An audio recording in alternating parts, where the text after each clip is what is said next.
que mais recebo no meu dia a dia é: doutor, como faço para emagrecer? Eu tenho muita dificuldade, já tentei de tudo. Então eu resolvi gravar esse vídeo para vocês falando sobre 10 passos importantes que, na minha visão de especialista, acho importante para quem busca um emagrecimento saudável. Primeiro ponto importante é o que leva uma pessoa a engordar. Logicamente, o excesso de peso é uma condição multifatorial. Eu já mostrei esse slide inúmeras vezes em palestras minhas e vídeos, mostrando que existe sim uma tendência genética de excesso de peso associado a inúmeros fatores que fazem a pessoa engordar, como falta de exercício, alimentação inadequada, distúrbio dos hormônios, existem fatores psicológicos, de flora intestinal e até mesmo de medicamentos. Então, o primeiro ponto que eu queria falar com vocês é a respeito sobre déficit calórico. Não há dúvida que o mais importante para emagrecer é a alimentação. Não importa qual dieta que você faça, o mais importante é você fazer um déficit de energia. Ou seja, se você gasta 2.000 calorias, não adianta você consumir 2.000 calorias. Você não vai sair do lugar. Você sempre tem que fazer um déficit energético. Independente da dieta, se a dieta ela for baixa em carboidrato, baixa em gordura, paleolítica, mediterrânea. Porém, os estudos já mostraram que numa mesma dieta, com a mesma caloria, uma dieta mais baixa em carboidrato é que melhor responde, como esse estudo mostrou, principalmente nos primeiros 6 meses de tratamento. Depois, a tendência a longo prazo é diminuir essa diferença entre as dietas convencionais, mas o importante, com certeza, é o déficit energético. E para eu saber, então, quanto de déficit energético uma pessoa precisa, o ideal é fazer uma avaliação, pelo menos de uma composição corporal, que pode ser feito através de um exame chamado de bioimpedância, e mais precisamente, para eu saber quanto de energia que a pessoa gasta, ela pode fazer um exame chamado de calorimetria, que é um exame que mede, através do consumo de oxigênio e o consumo do gás carbônico, quanto de energia e qual o metabolismo basal da pessoa, ou seja, quanto que ela gasta de energia. Lembrando que quanto maior o déficit calórico, maior é a perda de peso. Porém, também, quanto maior o déficit calórico, maior é a chance, a possibilidade de você também perder massa muscular, o que também acaba tendo uma influência no seu metabolismo. Então, o ideal é você fazer uma avaliação precisa e saber se você é uma pessoa que tem bastante músculo ou pouco músculo, assim podendo determinar o quanto de déficit calórico essa pessoa precisa para ter resultados, então, melhores e duradouros. Falando em déficit calórico, um dos grandes vilões com certeza são as bebidas alcoólicas, o que acaba impedindo que você tenha esse déficit de maneira significativa. Então, tomar cuidado com bebidas alcoólicas. Por exemplo, uma cerveja tem quase 150 calorias. Se você toma 3 cervejas, você tomou 500 calorias somente em cerveja. Isso acaba dificultando muito o seu emagrecimento. Segundo ponto importante é a prática regular de atividade física. Não há dúvidas que o exercício é importante para a saúde e para o emagrecimento. Porém, as pesquisas mostram que para você emagrecer usando o exercício como fonte de emagrecimento, são aquelas pessoas que praticam 1 hora pelo menos 6 vezes na semana. Agora, se você tem pouco tempo de realizar atividade física, vocês têm que aprender a treinar de maneira intensa, né? Os estudos mostram que um treino HIIT, que é o High Intense Interval Training, você consegue a mesma efetividade de emagrecimento que o treino moderado com 40% de tempo menor, que é uma saída para aquelas pessoas que não têm muito tempo para fazer atividade física e assim também obtendo bons resultados. Outra estratégia interessante para otimizar o exercício como forma de emagrecimento é praticar o exercício em jejum. Estudos já demonstraram, inclusive já gravei vídeo sobre isso aqui, que uma atividade física aeróbica em jejum pode propiciar a perda de peso, inclusive fazendo mais oxidação de gorduras, né? Então poderia ser uma estratégia também válida para o emagrecimento. Lembrando que a maioria desses estudos foram feitos em pessoas jovens e saudáveis, não sendo indicado fazer exercício em jejum nas pessoas mais idosas ou que têm comorbidades ou tomem algum medicamento que impossibilitem isso. E é muito importante, tanto na atividade física como na alimentação, estímulos diferentes. Lembrando que nosso corpo se adapta muito fácil a qualquer tipo de atividade física, a uma alimentação. Então, estímulos diferentes sempre vão gerar mais resultados. Terceiro ponto, vamos falar sobre equilíbrio hormonal. Não há dúvidas que os hormônios são fundamentais para o emagrecimento. A grande maioria das pessoas que estão acima do peso estão com uma coisa que a gente chama de resistência insulínica. Insulina é o hormônio que é liberado com a alimentação, principalmente carboidrato, que bota a glicose para dentro da célula. O problema é que uma vez que a pessoa engorda, principalmente na região abdominal, essa insulina começa a não trabalhar direito. E aí cada vez que ela come, ela tem que liberar mais insulina para botar a glicose para dentro da célula. E nós temos duas vias metabólicas de ação da insulina, uma da KT-PI3 quinase que bota a glicose dentro da célula, essa via fica resistente, e a via da MAP, que é uma via anabólica, que nunca fica resistente. Então, a resistência insulínica cada vez gera uma hiperativação da via anabólica, gerando mais acúmulo de células de gordura.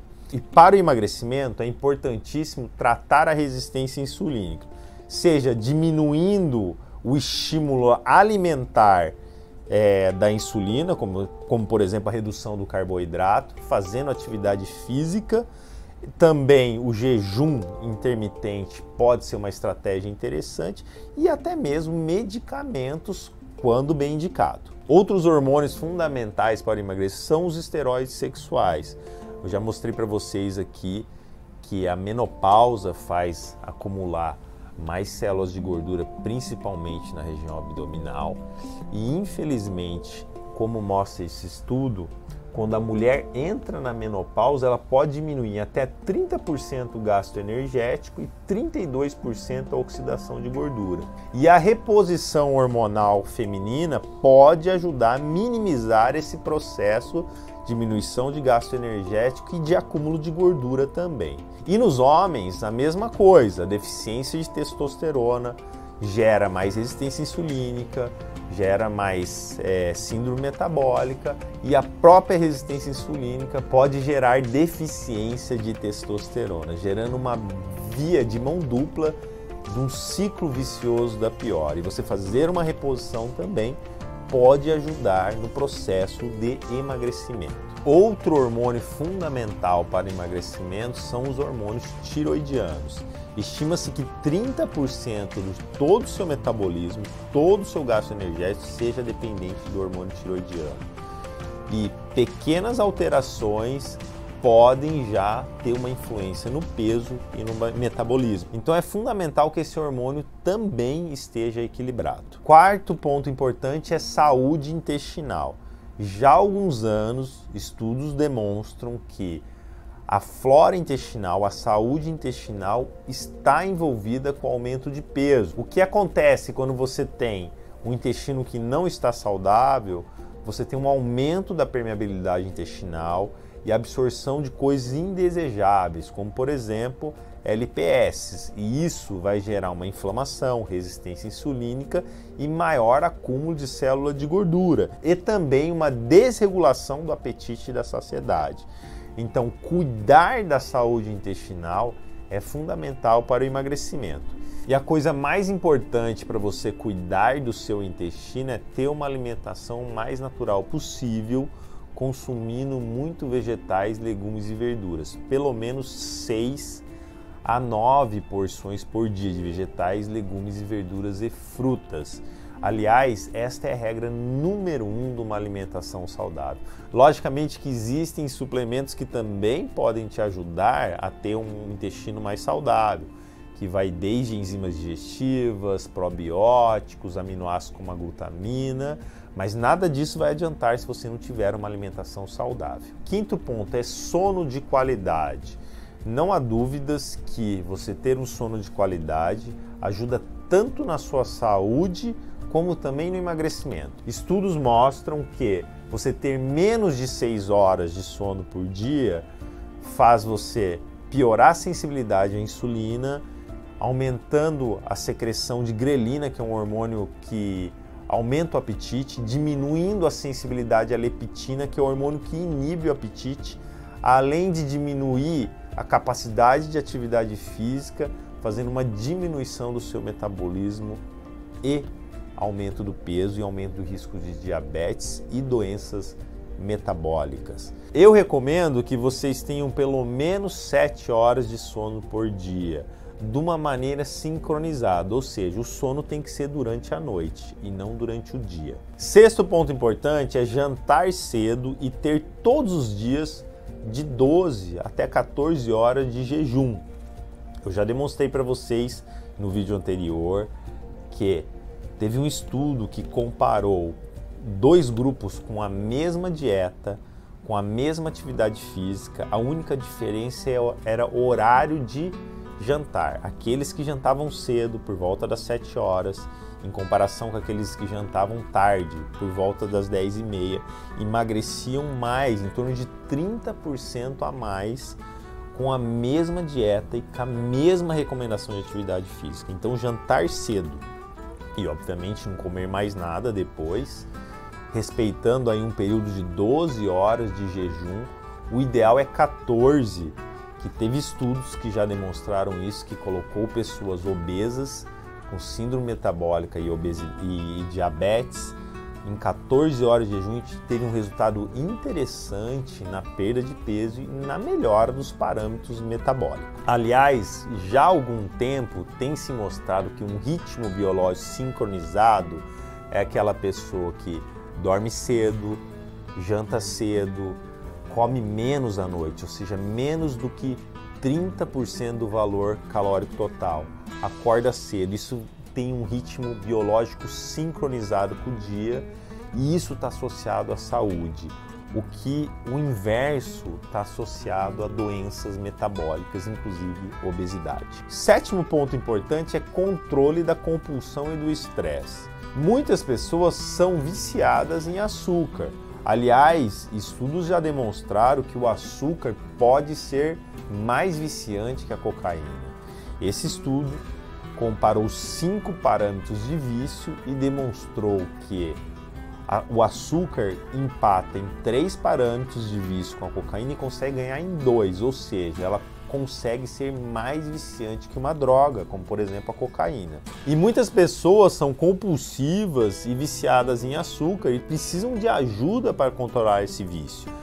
Essa ajuda pode ser desde medicamentosa, com suplemento, com terapia, com tratamentos específicos, porque é muito difícil uma pessoa conseguir emagrecer consumindo grandes quantidades de açúcar. Outra questão importante é o controle do estresse, que hoje em dia está muito frequente, que ele altera o eixo hipotálamo, hipófise adrenal, que faz também a busca por comfort foods, ou seja, alimentos que confortam, rico em carboidratos, que também podem prejudicar o emagrecimento. O oitavo ponto importante é a respeito das toxinas ambientais. Talvez seja o mais difícil de se botar em prática no dia a dia.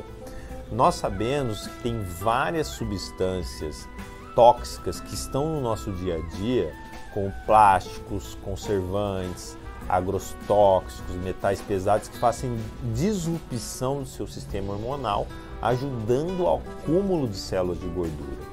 E para você evitar isso, você tem que ter uma vida limpa, uma vida saudável, uma vida natural, com menos industrializados, comendo comida o mais natural possível e se preocupando com o uso desses cosméticos, desses plásticos, desses enlatados, ou seja, Não é uma tarefa muito fácil, mas eu recomendo que vocês comecem a prestar mais atenção nisso, porque isso, além de ser importante, não só por emagrecimento, é importante para a saúde. O nono ponto importante é de medicamentos. Chequem os medicamentos que vocês estão usando. Existem vários medicamentos do uso comum do dia a dia que podem prejudicar o emagrecimento. Nós podemos citar alguns anticonvulsivantes, alguns antihipertensivos, alguns remédios para ajudar no sono, alguns remédios para ansiedade, até mesmo para alergia. E não estou falando para vocês pararem nenhum tratamento médico, pelo amor de Deus, mas sim para conversar com o seu médico, para saber se esse medicamento que você usa pode estar contribuindo para uma dificuldade maior de emagrecimento. 10º ponto importante é eliminar o efeito sanfona. Estudos já demonstraram que toda vez que você emagrece, o seu metabolismo cai. Se você tem um emagrecimento importante, de mais de 10% do seu peso corporal, vai ter uma queda no metabolismo. Isso é um efeito fisiológico do seu corpo. E toda vez que você reengorda, esse metabolismo ele não volta ao patamar anterior, ele vai voltar um pouco abaixo, parece ser um mecanismo de proteção fisiológica do nosso corpo. Nós temos que lembrar que nossa genética é de sobrevivência. Nós somos os genes com maior capacidade de poupar energia numa eventual falta de comida. Ou seja, o nosso corpo não quer que você perca o seu estoque de gordura, que é a sua reserva numa eventual falta de energia. Então, se você vive no efeito sanfona, cada vez mais vai ficar mais difícil para você emagrecer, porque toda vez que você emagrece e volta a engordar, o seu metabolismo vai ficar pior. Então, daqui para frente, tente o máximo possível manter o peso. Mas estudos demonstram que essas alterações metabólicas que fazem você gastar menos energia, ou seja, baixando o seu metabolismo para engordar, e também essas alterações para você aumentar o consumo de energia, o que acontece quando você emagrece, vão persistir por em torno de 2 anos. Ou seja, depois desse período, se você conseguir manter o seu peso perdido por 2 anos, você vai ter mais facilidade para se manter no peso. Então é isso, pessoal. Os 10 passos que eu acho importante para você ter um emagrecimento saudável e sustentável é 1. Déficit calórico, independente da dieta que você fizer. 2. Atividade física, no mínimo 1 hora, 6 vezes na semana.